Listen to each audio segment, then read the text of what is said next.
Hello everyone, and welcome to Mr. Simplify's tutorials.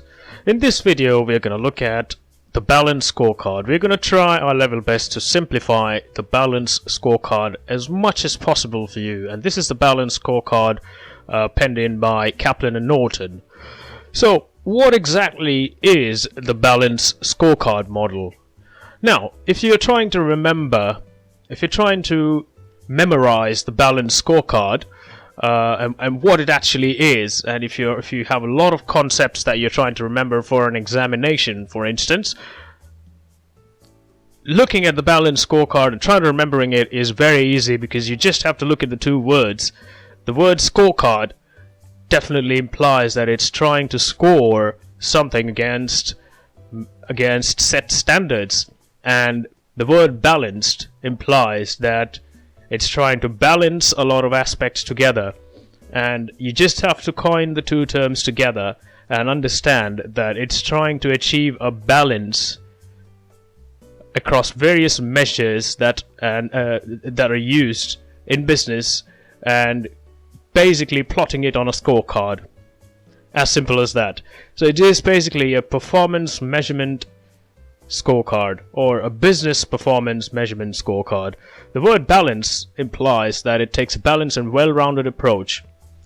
Right, as I've just told, the Balanced Scorecard looks at, very important, financial and non-financial performance measures to gauge business performance for long-term success of any business. Now, it's quite easy to understand that financial performance is not the only type of performance that is important for businesses, but a lot of businesses focus entirely on financial performances and look at financial performance as one of the only measures that actually gauge a business's success. If a business is doing financially well, it's great. Well, not really. The Balanced Scorecard argues against this approach because financial gains can be short-term. Financial performance can look good in the short run if there are other aspects which aren't fulfilled, and in the long run financial performance will also suffer if the other aspects are not looked at.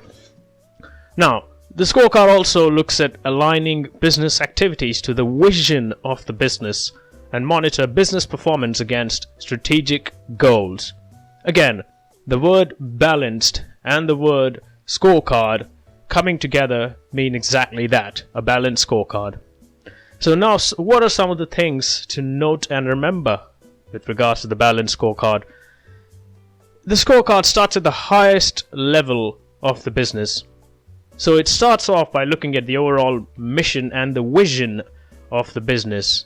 It starts off from the top, looking at vision and strategy, and then basically is split up into 4 perspectives, and it focuses on key performance indicators and looks at that from 4 different perspectives. We'll look at these perspectives the course of this video, but that's what's most important to remember. That's why the 4 perspectives, the words are underlined as well, because basically you've got to remember that it's trying to create a balance by looking at 4 perspectives and not just the financial perspective in relation to a business, and considers financial and non-financial aspects as equally important.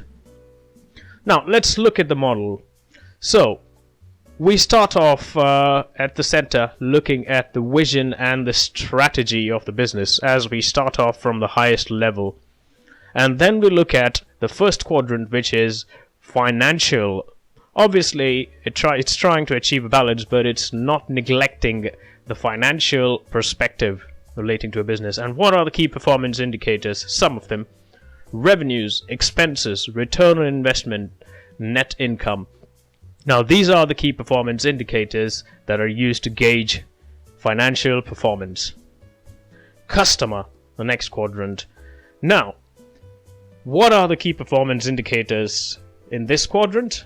Well, we basically look at customer satisfaction and customer retention of many other things, basically because it's very important to actually understand if customers are satisfied with the products and the services provided by the business, and that also ties in with customer retention. So you automatically know why this quadrant is important for the long life of the business. The next quadrant is learning and growth. Now, this is internal. Why is it important for employees to learn and grow? Obviously, if employee skills are lacking, then they're not going to be able to match up with competitors in the business. They'll not be able to stand up and deliver on a consistent basis. So what are the KPIs in this level? In this perspective, rather, it's employee skills, employee training, employee retention, and satisfaction, as in employee satisfaction. These are some of the KPIs. And then we go on to internal processes. Internal processes can be inventory. So how are we managing inventory? Are we efficiently managing our inventory? Is there a good level of quality control?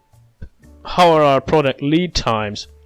Are we taking too much time to bring a product from concept to reality? Are we taking too much time to actually deliver products to the customer? So these are all internal processes, and these are essentially the 4 perspectives through which we actually map the KPIs and look at the overall success of the business. Now, interestingly, I'm using the word KPIs, and I'm just drifting away for a second from the Balanced Scorecard. And if there's any confusion in your mind with regards to the concept of KPIs, because KPIs are used very extensively in business. Every time, in business meetings, in business proposals, business plans, business courses, you always come across KPIs and key performance indicators, basically. What are KPIs? To understand KPIs once and for all, you just have to separate the phrase out. Key performance indicators.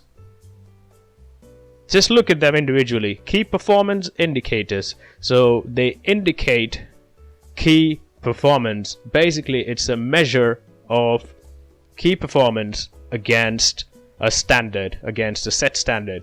So you establish the standards and you measure something against it. So key performance indicators.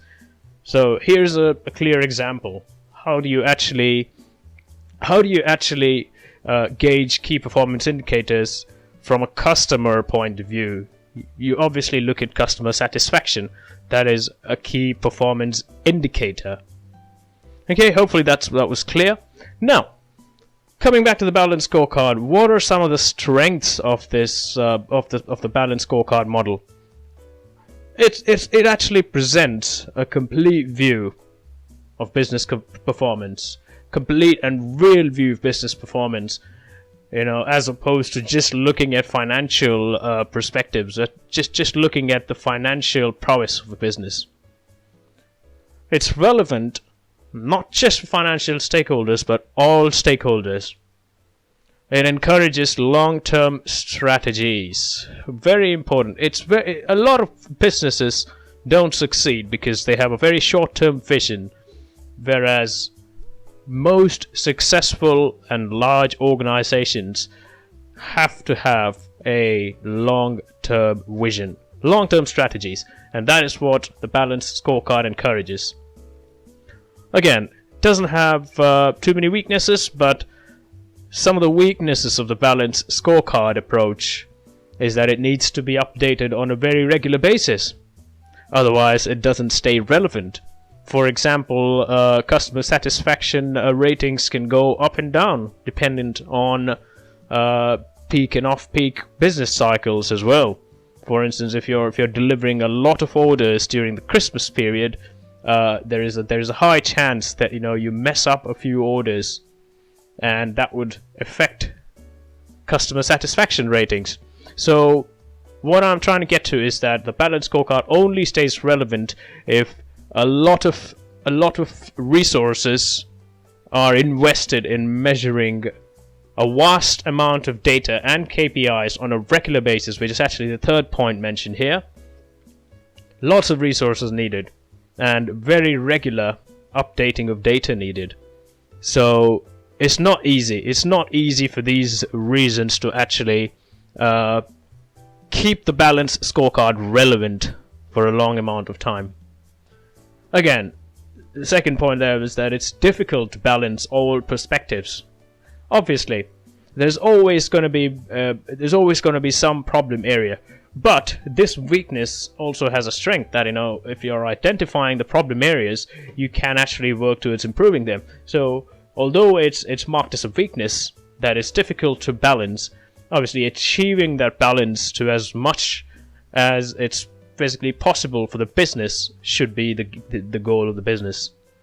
Okay, so I hope the balanced scorecard model was simplified enough for you. I thank you very much for your attendance to this video, and stay tuned to this channel for more content, and I would encourage you to like, support this channel, and share the content. Thank you very much. Take care. Bye.